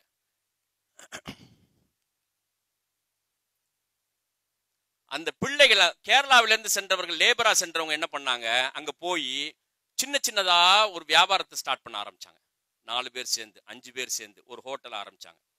அவங்களுடைய ட்ரெடிஷ்னலா அவங்கள்ட்ட அந்த அந்த இது இருந்துகிட்டே இருந்துச்சு. உணவு கலாச்சாரம் இருந்ததுனால அங்க போய் ஒரு ரெஸ்டாரண்ட் ஒரு கிராமத்தையா தேடி தேடி தேடி போய் ஒரு 3 பேர் 4 பேர் சேர்ந்து ஒரு ஹோட்டல் ஆரம்பிக்கிறது. 4 பேரும் வேலை செய்வாங்க. யாரும் கல்லாவே இருக்காது, கல்லாப்பட்டியா இருக்கு, ரொம்ப சின்னதா இருக்கு, காசு போறதுக்கு மட்டும். யாராவது கல்லாப்பட்டியில போய் உட்காந்து நான் தான் முதலாளின்னு சொல்லிடுவாங்க அப்படிங்கிறதுனால கல்லாப்பட்டி இல்லாம 4 பேரும் முதல் போட்டு 4 பேரும் சம அளவுக்கு உழைப்பை கொடுத்து ஏற்ற இறக்கம் இல்லாமல் அவர்கள் உழைத்தார்கள். First generation. சரியா? வணிகத்தை வந்துட்டு கையில் எடுத்தாங்க. சின்ன சின்ன சின்ன கடைகள் வைக்க ஆரம்பிச்சாங்க. நீங்க ஜிசிசில எங்க நான் ஒரு அரபு நாடும் தெரு தெருவா அலைஞ்சிருக்கிறேன். எங்க நீங்க போனாலும் சரி மலையாளி இல்லாத ஊரே இருக்காது. கூலிகளாக சென்ற மலையாளிகள் அரபு நாடுகள் சிறு சிறு தொழிலை துவங்கினார்கள். அந்த இலக்கு எப்படி இருக்குது பாருங்க. இலக்கு தான் நம்மளை மூவ் பண்ண வைக்கும். படுத்திருக்கவனை எழுந்திருக்க வைக்கும், அதிகாலையில் எழுந்திருக்க வைக்கும், சிந்திக்க வைக்கும், ஓட வைக்கும், இது குறித்து தேட வைக்கும், வேலைகள் அடுத்தடுத்த கட்டத்தை வேலை செய்ய வைக்கும், யாரையா போய் சந்திக்க சொல்லும். இலக்கு இல்லைன்னு வச்சுக்கங்க, படுத்திருக்க எந்திரிக்கவே மாட்டான். ஏன் எந்திரிக்கணும், ஏன் குளிக்கணும், இஷ்டத்துக்கு குளிக்கிறது, இஷ்டத்துக்கு எந்திரிக்கிறது. இதுக்கு எல்லாத்துக்கும் காரணம் என்ன? இலக்கு இல்லாதவங்கள்ட்ட நோய்கள் சீக்கிரம் வந்துடும். சிந்தனையில வந்துட்டு நான் கை வலிக்கிற மாதிரி இருக்குதே, கால் வலிக்கிற, முட்டி வலிக்கிற மாதிரி இருக்குதே அப்படிங்கிற இதெல்லாம் எண்ணத்துக்கு வந்துடும். அவனுடைய இலக்கு கண்ணுக்கு தெரியல, மனசுல நிக்கல அப்படின்னு சொன்னா சுத்தி இருக்கக்கூடிய பலா எல்லாம் மனசுல ஏற ஆரம்பிச்சிடும். வீட்டு பிரச்சனை, அந்த பிரச்சனை, யாராவது ஒரு சின்ன ஒரு வார்த்தை சொல்லிட்டு அதை பிடிச்சி பூதாகாரமா பெருசுபடுத்திக்கிட்டே காலம் ஃபுல்லா வந்துட்டு இலக்கு இல்லாம இருக்கக்கூடியவன்ட்ட வந்துட்டு கணவன் மனைவி வீட்டுல இருந்தாங்கன்னு வச்சுக்கோங்க, 10 நிமிஷத்துல பெரும் போர் நடந்துரும். ஒண்ணுமே இல்லை பேசுறதுக்கு, பேச ஆரம்பிச்சோன்னு சண்டை வந்துடும். அந்த இலக்கு சரியா இருந்ததுனால 40 வருஷம் 26 பில்லியன்ஸ் உருவாகி வந்திருக்கிறாங்க. இத்தனைக்கு ஸ்கிராட்ச்ல இருந்து உருவாகி வந்த சமூகம். தமிழக முஸ்லிம்கள் மாதிரி வணிகத்துல இருந்து கிழக்கு ஆசியா நாடுகளுக்கு போக்குவரத்துல வணிகத்துல இருந்த சமூகம் அல்ல, போர்கள்ல வீழ்த்தப்பட்ட சமூகம் கேரள சமூகம். 1921 போர்ல மாப்பிள்ளா கழகத்துல சரியா, பிறகு வந்துட்டு ஏற்பட்ட பிரிட்டிஷ்காரர்களுடைய ஏற்பட்ட மோதல் 47ல 1920 1919 1921 தொடர்ந்து போர்கள். மாப்பிள்ளா கழகம், கிலாஃபத் இயக்க கழகம், அதுக்கு முன்னால் 500 வருஷம் போர்கள், போர்ச்சுகீசியர்களுடைய போர்கள். தொடர்ச்சியா போர்லயே ஜிகாதிலேயே இருந்த சமூகம், எல்லாவற்றையும் இழந்த சமூகம். உயிர் பிழைப்பதற்காக தமிழகம் முழுவதும் வந்திருக்கிறாங்க. பல ஊர்களில் மதரசாக்கள் ஸ்கூல் ஆரம்பிச்சிருக்காங்க. பெரம்பலூருக்கு போனீங்கன்னா மௌலானா மதரசான்னு ஒன்று இருக்குது, அது தனி ஒரு நபர் உருவாகி வந்தது. நாகப்பட்டினத்துக்கு போய் பாருங்க, எல்லாம் வந்து சிதறடிக்கப்பட்ட சமூகம். அந்த சமூகம் ஸ்கிராட்ச்லேருந்து உருவாகி வந்து 40 வருஷத்துல 26 பில்லியனஸ் உருவாகி வந்திருக்காங்க. இந்த பில்லியனஸ் அந்த சமூகத்தை அப்படியே டிரான்ஸ்ஃபார்ம் பண்ணிட்டாங்க. அதனாலதான் நீதியரசர் ராஜேந்திர சச்சார் வந்துட்டு கிளியரா கரெக்டா ஃபைனலா ஒரே வார்த்தையில முடிச்சார். இந்திய முஸ்லிம்கள் கேரள முஸ்லிம் சமூகத்தை ஃபாலோ பண்ணா போதும், அவருடைய வாழ்க்கையில மாற்றம் வந்துடும். 50 வருஷம் தமிழகத்தேன்னு 50 வருஷம் 60 வருஷம் முன்னிலையில் இருக்கிறாங்க. எஜுகேஷன்ல, எக்கானமியில, கல்ச்சர்ல, எல்லாத்திலையுமே 26 பில்லியன்ஸ் உருவாகி வந்திருக்கிறாங்க. கேரள அரசியல்ல பெரும் தாக்கத்தை ஏற்படுத்தக்கூடிய சக்தி வாய்ந்தவர்கள் உருவாகி வந்திருக்கிறார்கள். இவர்களை மீறி கேரள அரசியல் கிடையாது. அது கம்யூனிஸ்ட் கட்சியா இருக்கட்டும், காங்கிரஸ் கட்சியா இருக்கட்டும். ஒரு ஊர்ல ஒரு எம்எல்ஏ அவருக்கு ஃபண்ட் எங்கேருந்து வருது? திரைப்படங்கள், இவருடைய இன்ஃப்ளூயன்ஸ் பயங்கரமா இருக்குது. ஒரு முக்கியமான ஹீரோஸ் நடிக்கக்கூடிய படத்திலையும் ஒரு சரியான கேரக்டர், முஸ்லீம் கேரக்டரை கொண்டுட்டு வா செய்யப்படுது. இங்க அப்படி இல்லை, ஃபண்டு புழங்குது, ஆனா எஜெண்டா இல்லை. தமிழ் திரைப்பட உலகத்திலையும் முஸ்லீம்களுடைய ஃபண்டு நிறைய புழங்குது, கோடிகள்ல புழங்குது, லாபம் மட்டுமே குறிக்கோளா இருக்குது, எஜெண்டா இல்லை. ஒரு முஸ்லீம் கேரக்டர், சரியான கேரக்டரை கொண்டுட்டு வா. கேரளாவில் அப்படி இல்லை, அது செய்யறாங்க. அதுக்கு எதிராக அவங்களுக்கு எதிர்ப்பு இருந்தா கூட இதை வந்துட்டு கிளியரா ஃபாலோ பண்ணிக்கிட்டு வர்றாங்க ஃபுல்லா. இந்த ஜெனரேஷன் இருக்கு பாருங்க, இந்த ஜெனரேஷன் இருக்கு பாருங்க, இதனுடைய அடுத்த ஜெனரேஷன் எப்படி உருவாக்குது அப்படின்னா, ஜிசிசிக்கு நெக்ஸ்ட் 10 இயர்ஸ் 25 இயர்ஸ்ல யார் தேவை, அது எப்படி உருவாக்குறது? இதுக்கான ஆராய்ச்சி, இதுக்கான அமைப்புகள், சங்கங்கள் இயங்கிக்கிட்டே இருக்குது. இங்கேயே ஒரு கஃப்டேரியா எப்படி வைக்கணும், ஒரு கேன்டீன் எப்படி வைக்கணுங்கிற பயிற்சி மலபார்ல கொடுக்கப்படுது, காசர்கோடுலையும் கண்ணூர்லையும் கொடுக்கப்படுது. கல்ஃப்ல போய் ஒரு கஃப்டேரியா என்ன வைக்கணும், எப்படி வைக்கிறது, எந்த மாதிரி இடத்தை செலக்ட் பண்றது, அதுக்கு சமூக அமைப்புகள் இதை நோக்கி நகரணும். இதுதான் ஒரு சமூகத்தை ஆற்றல் படுத்தக்கூடியது. அறிவும் பொருளாதாரம் தான் சமூகத்துல மாற்றத்தை ஏற்படுத்தும் ஆற்றல்கள். அறிவும் பொருளாதாரமும். இவங்க நெக்ஸ்ட் ஜெனரேஷன் என்ன பண்ணாங்க, அரபு நாடுகள் பொருளாதார வளர்ச்சிக்கேற்ப தங்கள் பிள்ளைகளை படிக்க வைத்தனர். அடுத்து 15-20 வருஷத்துல கல்ஃப் கண்ட்ரிஸ்க்கு யார் தேவைப்படுவாங்க, இதனுடைய டிரைவிங் ஃபோர்ஸ்ல உட்கார்றதுக்கு, எம்ப்ளாயா போறதுக்கு இல்ல, எங்க வேலை கிடைக்கும் இல்ல, ஓட்டுநர் இடத்துல கல்ஃப் கண்ட்ரிஸ் வழி நடத்திட்டு போறதுல உட்கார்றதுக்கு யார் தேவை, எத்தகைய ஸ்கில் உடையவங்க தேவை, எத்தகைய கல்வி அறிவு உடையவங்க தேவை அப்படிங்கிறத கணிச்சு அதுக்கேற்று தன் பிள்ளைகளை படிக்க வச்சாங்க. அந்த பிள்ளைகள் எல்லாம் சேர்ந்து இப்போ ஒரு மீட்டிங் நடத்தினாங்க. ஒரு ஒரு ஒரு ஸ்டார்ட் அப் நிறுவனங்கள் எல்லாம் சேர்ந்து, ஜிடெக்ஸ் 50 ஸ்டார்ட் அப் நிறுவனங்கள் கேரளாவில் இருந்து போய் எல்லாம் யங் ஆண்டர்பிரினர்ஸ் எல்லாமே நாலேஜ் எக்கானமி, கல்வி, ஆராய்ச்சி, கண்டுபிடிப்பு, பிராண்டு, பிசினஸ், ஒரு இடத்துல இன்வெஸ்ட்மெண்ட் தேவைப்படுது. கல்விக்கு இன்வெஸ்ட்மெண்ட் தேவைப்படுது, ஆராய்ச்சிக்கு இன்வெஸ்ட்மெண்ட் தேவைப்படுது, கண்டுபிடிப்புக்கு இன்வெஸ்ட்மெண்ட் தேவைப்படுது, பிராண்டா கொண்டு வரதுக்கு இன்வெஸ்ட்மெண்ட் தேவைப்படுது, அது மார்க்கெட் கொண்டுட்டு வரதுக்கு இன்வெஸ்ட்மெண்ட் தேவைப்படுது. இந்த ஸ்டார்ட் அப் நிறுவனங்கள் எல்லாம் சேர்ந்து துபாயில இந்த மீட்டிங்ல கலந்துக்கிட்டாங்க. கேரளா கவர்மெண்ட்டும் துபாய் கவர்மெண்ட்டும் ஃபுல் சப்போர்ட்டோட ஆச்சா. அடுத்தது பாருங்க, ஏர் கேரளாங்கிற ஒரு அவியேஷன் செக்டார்ல ஒரு ஒரு கம்பெனியே உருவாக்கி இருக்கிறாங்க. கொச்சிக்கும் கல்ஃப் கண்ட்ரீஸுக்கும் ரெகுலர் போக்கு, ஏன்னா அங்கதான் ஜாஸ்தி போக்குவரத்து, திருவனந்தபுரம், கொச்சி, கோழிக்கோடு, இதுக்கு வந்துட்டு ரெகுலர் இது இருக்கு பாருங்க. எல்லா அரபு நாடுகள் இருக்கக்கூடிய எல்லா ஏர்போர்ட்டோடையும் கனெக்ட் ஆகிருக்குது. ஏர் கேரளாண்டு ஒரு தனி நிறுவனத்தை உருவாக்கி இருக்கிறாங்க. அஃபி அகமது, ஐயூப் கல்லடா, அவங்க 2 பேரும் சேர்ந்து, அவங்க தான் வந்து மேனேஜிங் டைரக்டர்ஸ். அதனால அதை வச்சு பார்ட்னர்ஸ் எல்லாம் சேர்ந்து பக்காவான டீடு போட்டு, ஒப்பந்தம் போட்டு, அதை வந்துட்டு ஒரு ஒரு லிஸ்டட் கம்பெனியை உருவாக்கி அதன் மூலமாக கொண்டு வந்திருக்காங்க. Central government, Indian central government அதுக்கு அனுமதியும் கொடுத்துருக்கு. ஃபர்ஸ்ட் லோக்கலில் அவங்க நடத்தலாம், பிறகு வந்துட்டு அவுட் ஸ்டேஷன் போகலாம் அப்படின்னு. எந்த ஸ்டேட்டும் கிடையாது, இந்தியாவில் இருக்கக்கூடிய எந்த ஸ்டேட்டும் செய்யலை, யாராலும் செய்ய முடியலை. தனிப்பட்ட நபர்கள் அங்கங்கே செஞ்சிருக்கிறாங்க. ஆனால் ஒரு கம்யூனிட்டியாக சேர்ந்து, ரெண்டாவது இதில் மதம் கிடையாது, சாதி கிடையாது, மொழி அடிப்படையில் வணிகர்களாக, உழைப்பாளிகளாக போனாங்க. ஃபர்ஸ்ட் ஜெனரேஷன் கூலி தொழிலாளர்களாக, பிறகு ட்ரேடர்ஸா மாறினாங்க. சரியா? அடுத்த ஜெனரேஷன் என்னவா மாறி இருக்குது, டெக்னோபிரினர்ஸா மாறி இருக்குது. தொழில்நுட்பத்திலே வணிகம் செய்யக்கூடியவர்கள். அதான் வந்துட்டு நாலேஜ் எக்கானமி. எப்படி மாறி இருக்கு பாருங்க. இதுல பெரும்பகுதியினர் கோயம்புத்தூர்ல படிச்சவங்க, சென்னையில படிச்சவங்க, இன்ஜினியரிங் காலேஜில் படிச்சவங்க. கேரளாவில் எந்த கட்சி ஆட்சியை பிடிச்சாலும் சரி, அந்த கட்சி கல்ஃப் கண்ட்ரிஸோடு நெருக்கமா இருக்கும். எந்த அரசியல்வாதியா இருந்தாலும் சரி, அது பிஜேபி காரனா இருந்தாலும் சரி. Political influence. இன்னும் சொல்ல போனா யுஏஇனுடைய அம்பாசிடரா வந்துட்டு யூசுப் அலியை தான் வந்துட்டு உலக நாடுகளுக்கு அனுப்பிச்சாங்க. யுஏ கவர்மெண்ட், அபுதாபி கவர்மெண்ட், நீ இது அவங்க இன்வெஸ்ட்மெண்ட்டை கொண்டுட்டு வரதுக்கு அம்பாசிடரா பாருங்க. கேரளா முஸ்லீம்களுடைய ட்ரேடர்ஸா இருந்தவங்க டெக்னோபிரினர்ஸா மாறி இருக்கிறாங்க. ட்ரேடிங்லயும் இருக்கிறாங்க. இப்போ நெக்ஸ்ட் ஜெனரேஷன் அதுக்கு மாத்துறாங்க. தமிழக முஸ்லீம்கள் போனவங்க அன்னைக்கு லேபரா போனவங்க இன்னைக்கு லேபர்ஸாவும் எம்ப்ளாயிஸாவும் இருக்கிறாங்க. ஒரே கட்டத்தில் போன 2 மாநிலங்களுடைய முஸ்லிம்கள். இவங்களுக்கு வழிகாட்டுதல் கரெக்டா இருந்துச்சு. இது போன்ற வகுப்புகள், வழிகாட்டுதல், அந்த வழிகாட்டுதலை பின்பற்றி யார் முன்னுக்கு வர்றாங்களோ அவங்களுக்கு எல்லா நிலைகளிலும் உதவி செய்வதற்கான தூண்கள் இருந்துச்சு. அவங்க ஒரு ப்ராஜெக்டா கன்வெர்ட் பண்றதுக்கு உண்டான டெக்னிக்கல் டீம் இருக்குது, இன்னைக்கும் இருக்குது, பல ஆர்கனைசேஷன்ல இருக்குது. அவங்களுக்கு தேவையான ஃபண்ட் பண்றதுக்கான இன்வெஸ்ட்மெண்ட் டீம் இருக்குது. இப்படி சப்போர்ட் பண்றதுக்கான டீம் இருக்குது. எல்லா தூணையும் கட்டமைச்சதுனால அவங்களால சக்சஸ் பண்ண முடியுது. அந்த சக்சஸ் சஸ்டெயின் பண்ண முடியுது. தமிழக முஸ்லீம்களுடைய வணிகத்தில் ஏற்பட வேண்டிய மாற்றம் இதுதான் வந்துட்டு நம்மளை சுற்றி நடந்திருக்கக்கூடிய விஷயங்களும், கடந்த காலத்தில் நடந்திருக்க இப்பவும் இருக்கக்கூடிய சமூகங்களுடைய நிலை. நம்மளுடைய நிலை என்ன? 80% இதுதான் நம்முடைய தொழில். எந்த மாற்றமும் இல்லாமல் வந்துகிட்டு இருக்குது. 80% அன்றண்ட காலத்துல எது வந்துட்டு அதிகமான மக்களால் வாங்கப்படுதோ அதை விற்பனை செய்யக்கூடியவர். செல்போன் ஜாஸ்தியா பயன்படுத்தப்படுதா, செல்போன் பிசினஸ் பண்றது.